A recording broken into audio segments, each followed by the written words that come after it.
بسم اللہ الرحمن الرحیم۔ السلام علیکم کلاس۔ ہم سائیکالوجی کے اسکولز آف تھاٹ کو اسٹڈی کر رہے ہیں، جس میں ہم نے پریویس کلاسز میں اسٹرکچرلزم، فنکشنلزم اور بیہیویئرزم اسکول آف تھاٹ کو اسٹڈی کیا ہے۔ آج ہم psycho analysis school of thought کو اسٹڈی کریں گے۔ یہ اسکول آف تھاٹ ہمیں بتاتا ہے کہ سائیکالوجی کس چیز کا نام ہے۔ اس میں ہم دیکھیں گے کہ سائیکالوجی کے بارے میں اس اسکول آف تھاٹ کے جو ماہرین ہیں انہوں نے کیا بتایا ہے۔ اس اسکول آف تھاٹ کا بانی سگمنڈ فرائڈ ہے۔ سگمنڈ فرائڈ نے اس اسکول آف تھاٹ پہ کام کیا ہے۔ وہ بیسکلی ایک فزیشین تھا اور اپنے نظریات کی بنیاد اس نے اپنے ایکسپیرینسز اور آبزرویشن پر رکھی۔ اپنے نظریے کو اس نے اپنے پیشنٹس کو وہ آبزرو کرتا تھا اور ان کی آبزرویشن سے اس نے اپنا ایک نظریہ بنایا۔ سگمنڈ فرائڈ کا نام نفسیات کی دنیا میں بہت اہم ہے۔ اس نے نفسیات کی دنیا میں تہلکہ مچا دیا تھا اور بہت سے اور لوگ اس سے بہت متاثر تھے۔ سگمنڈ فرائڈ کی سائیکالوجی نے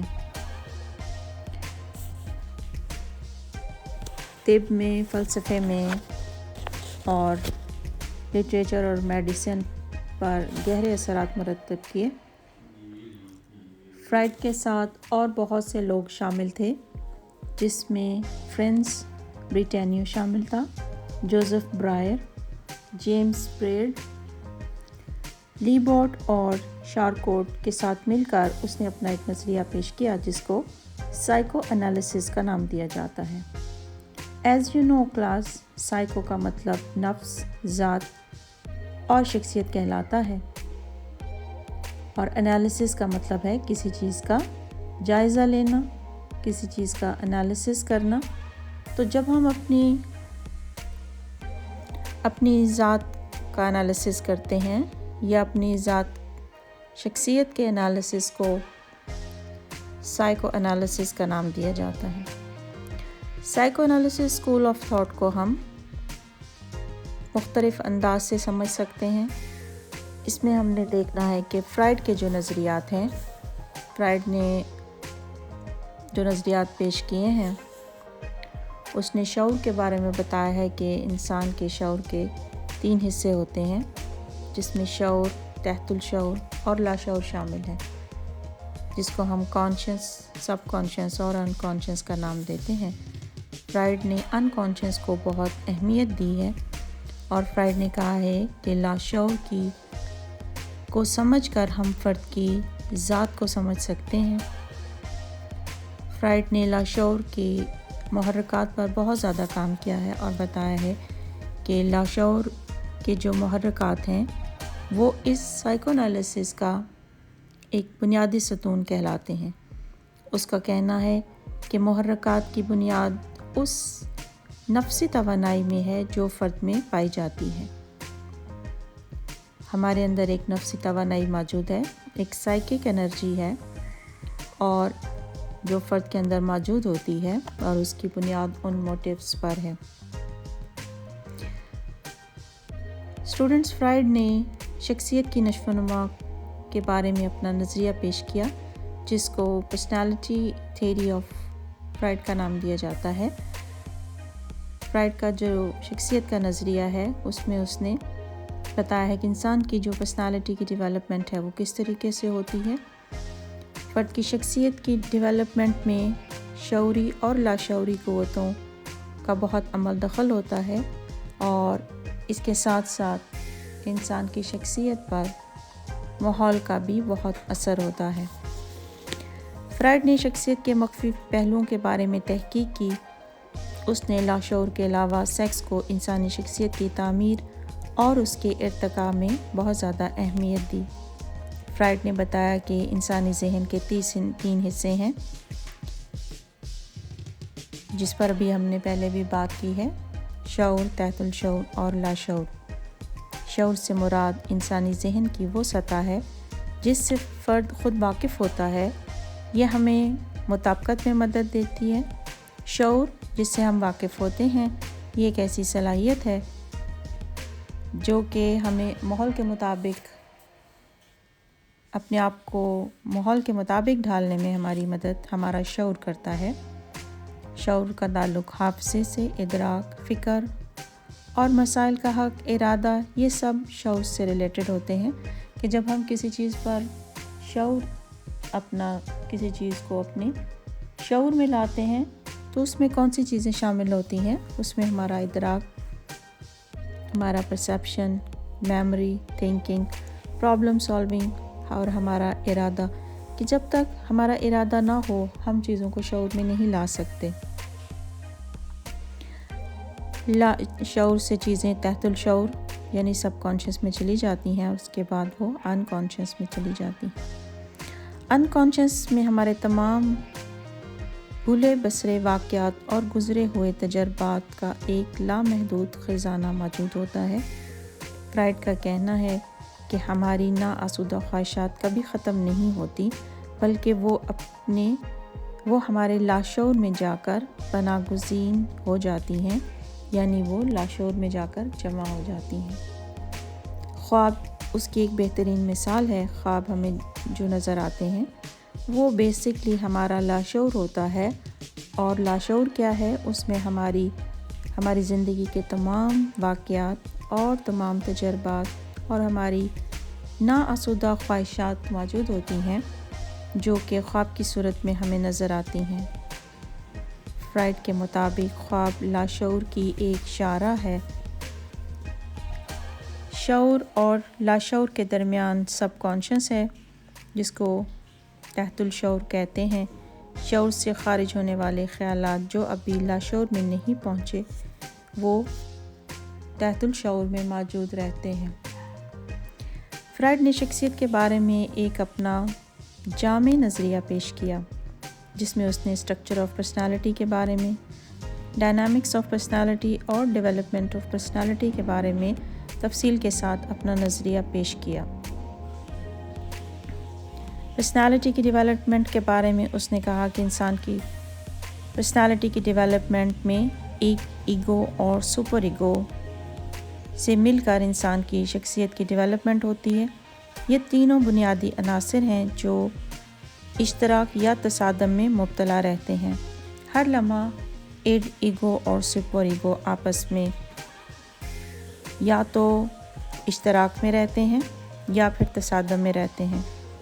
فرائڈ نے ایگ کو بائیولوجیکل، ایگو کو سائیکولوجیکل اور سپر ایگو کو سوشل ایسپیکٹ کا نام دیا ہے۔ فرائڈ نے شخصیت کے مختلف سٹیجز بھی بتائی ہیں اور یہ کہ کس طریقے سے بچہ ان مختلف سٹیجز سے گزرتا ہے اور ایک بھرپور شباب تک پہنچتا ہے۔ اس دوران اس پر مختلف قسم کے نفسیاتی اثرات مرتب ہوتے ہیں۔ شخصیت پرسنالٹی ڈیولپمنٹ میں نے ابھی آپ کو بتایا کہ ہم نے فرائڈ کا جو پرسنالٹی کا نظریہ ہے وہ structure of personality, dynamics of personality پر مشتمل ہے۔ ڈائنامکس آف پرسنالٹی میں فرائڈ نے بتایا ہے کہ ہمارے اندر ایک نفسی توانائی ہوتی ہے جس کا نام اس نے لیبیڈو کا نام دیا ہے۔ اس نے کہا کہ یہ نفسی انرجی نفسی، جنسی اور جسمانی توانائی ہوتی ہے۔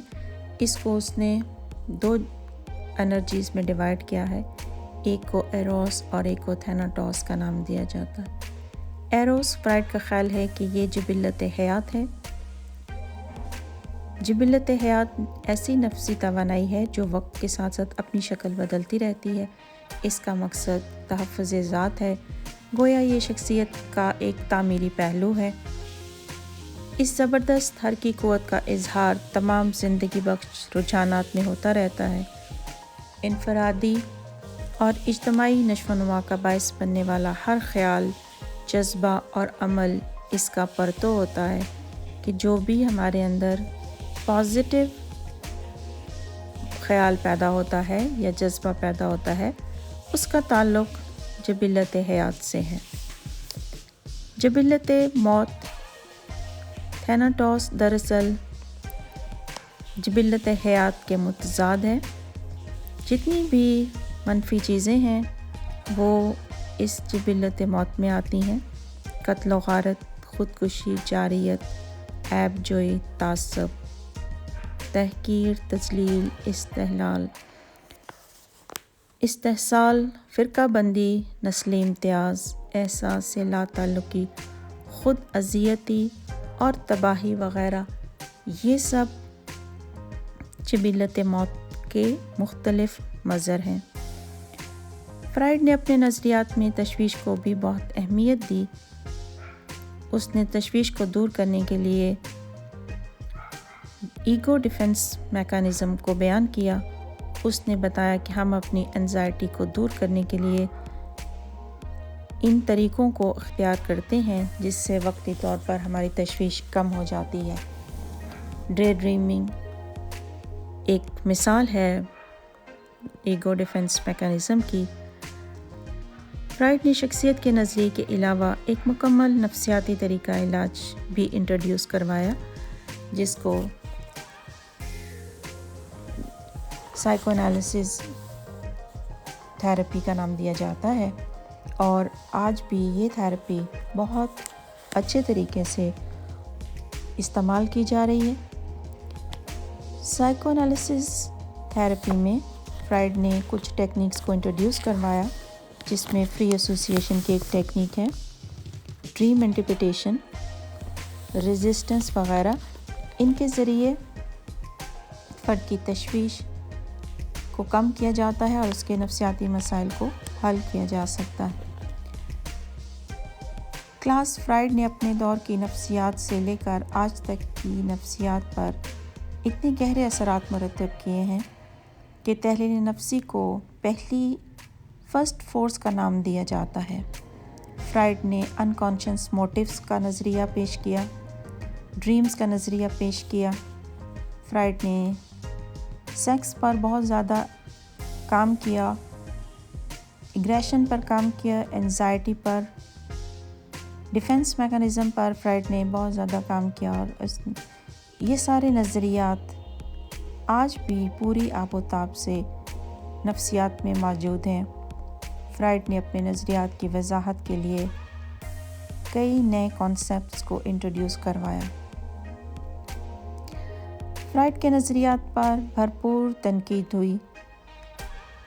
فرائیڈ نے اپنی اوپر ہونے والی، اپنے نظریات پر ہونے والی تنقید کا بھرپور دفاع کیا، اور فرائیڈ نے خوابوں کا تجزیہ نامی ایک کتاب لکھی۔ فرائیڈ کے دور کا ہی ایک اور ماہر جس کو ہم یونگ کا نام دیتے ہیں، اس نے فرائیڈ کے ساتھ مل کر کام کیا۔ اس کے علاوہ نیو فرائیڈینز میں یونگ کے علاوہ ایڈلر شامل ہیں، کیرن ہارنی شامل ہیں، سلیوان اور ایرک فرام شامل ہیں۔ یہ وہ ماہرین ہیں جو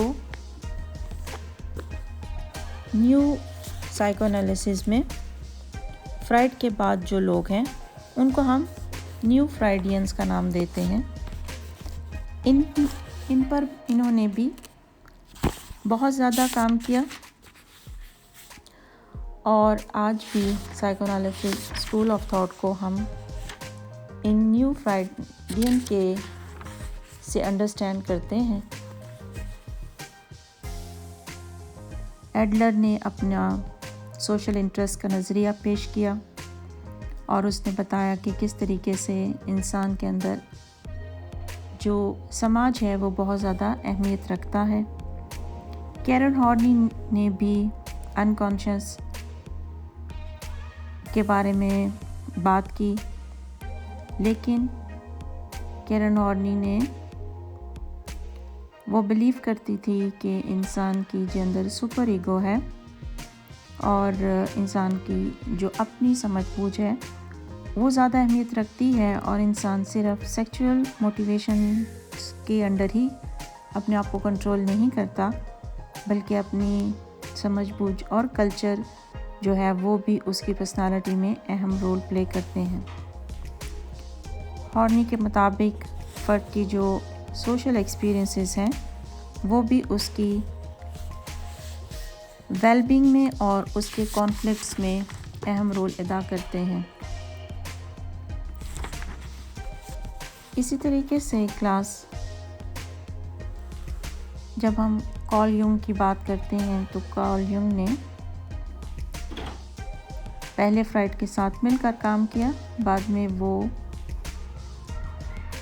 فرائڈ کی انتہا پسندی کی وجہ سے اس سے الگ ہو گیا اور اس نے ایک اپنا الگ نظریہ پیش کیا جس میں اس نے کولیکٹیو انکانشیس کا تصور پیش کیا۔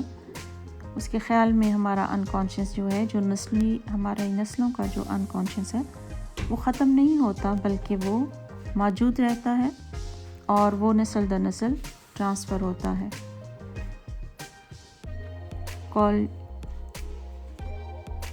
کارل یونگ نے سیلف کے بارے میں اپنا نظریہ بیان کیا کہ ہماری زندگی کی جو گول ہے وہ سیلف ایکچولائزیشن ہے۔ تو کلاس آپ کو psychoanalysis school of thought کی اچھے سے سمجھ آ گئی ہوگی۔ Thank you for watching this video. Thank you very much. اللہ حافظ۔